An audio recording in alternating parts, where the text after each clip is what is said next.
आंबा आणि काजू। खरं तर या प्रस्तावामध्ये सुद्धा अनेक शेतकऱ्यांनी आधारभूत किंमत न मिळाल्यामुळे शेतीवर मोठ्या प्रमाणात कर्ज झाल्यामुळे आत्महत्या केल्याचं या प्रस्तावात नमूद केलेलं आहे। खरं तर सिंधुदुर्ग जिल्ह्यातला शेतकरी हा मान सन्मानाने या ठिकाणी शेती करतो।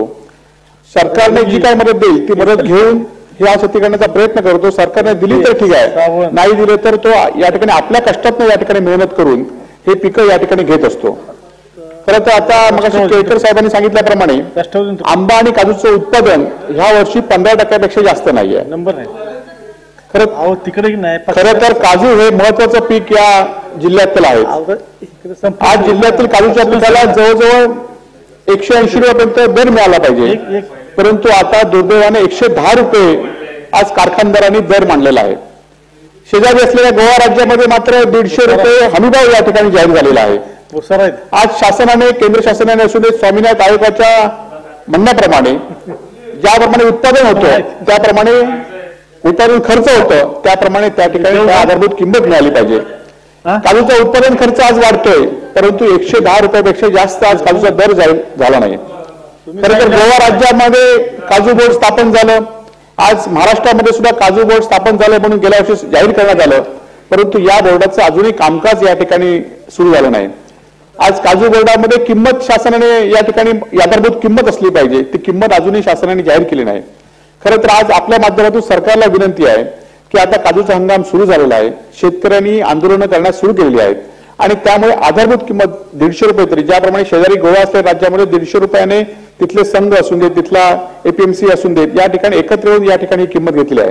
त्याचप्रमाणे महाराष्ट्र सरकारने सुद्धा यामध्ये हस्तक्षेप करावा आणि जिल्हा बँक असून देत, इतर नॅशनलाइज बँक असून देत, पणन संस्था असून देत, या सगळ्यांना एकत्र घेऊन सरकारने या ठिकाणी आधारभूत किंमत 150 रुपये तरी या ठिकाणी केली पाहिजे। तर हा काजूचा या ठिकाणी जो बेरोजगारांनी व्यवसाय सुरू केला आहे, बेरोजगारांनी शेती केली काजूची, ती या ठिकाणी फळबागायतदार केली आहे, ही या ठिकाणी टिकेल। खरं तर आज सिंधुदुर्ग जिल्ह्यामध्ये खावटी कर्ज म्हणून आहे की अनेक ठिकाणी 7-12 अनेक नावं असतात, परंतु जो प्रत्यक्ष शेती करतो त्याला जिल्हा बँकेच्या माध्यमातून खावटी कर्जाच्या स्वरूपात 25,000 रुपयांपर्यंत लिमिट या ठिकाणी आहे। ते 25,000 रुपयाचं लोक घेतात आणि ताबडतोब ते भरण्याचा प्रयत्न वर्षभरात करतात, परंतु सरकारने 2 वेळा सरकारने जाहीर केलं की हे खावटी कर्ज आम्ही माफ करू, परंतु अजूनही प्रत्यक्षात हे खावटी कर्ज माफ झालं नाही। आज खावटी कर्जावर जिल्हा बँक व्याज आकारते, त्यामुळे शेतकऱ्यांना आता व्याजावर व्याज करून ही रक्कम मोठ्या प्रमाणात ही रक्कम झाली आहे। त्यामुळे मला आपल्या माध्यमातून सरकारला विनंती की यावर्षी ही खावटी कर्जाची माफी या ठिकाणी जाहीर करावी आणि प्रत्यक्ष त्याची अंमलबजावणी करावी आणि शेतकऱ्यांना या कर्जमुक्तीतनं बाहेर पडावं अशी आपल्या माध्यमातून सरकारला या ठिकाणी विनंती आहे। सुद्धा पीक विम्यासंदर्भात, फळ पीक विम्यासंदर्भात या प्रस्तावामध्ये आपण विरोधी पक्षांनी मांडलेला आहे।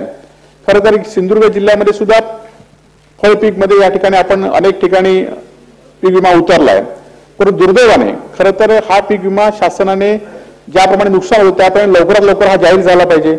दुर्दैवाने सरकारने या ठिकाणी सरकारचा हप्ता गेल्या वर्षीचा या वर्षीच्या नोव्हेंबर-डिसेंबर मध्ये भरला आणि त्यामुळे प्रत्यक्ष शेतकऱ्यांना पैसे मिळण्यास जानेवारी उघडलं आणि हा सरकारने खरं तर आपला पीक विम्याचा जो काही हप्ता असेल, आपला जो काही शेअर असेल, तो सरकारने ज्यावेळी शेतकरी भरतात त्याचवेळी तो भरला तर शेतकऱ्यांना सुद्धा योग्य या ठिकाणी मिळेल।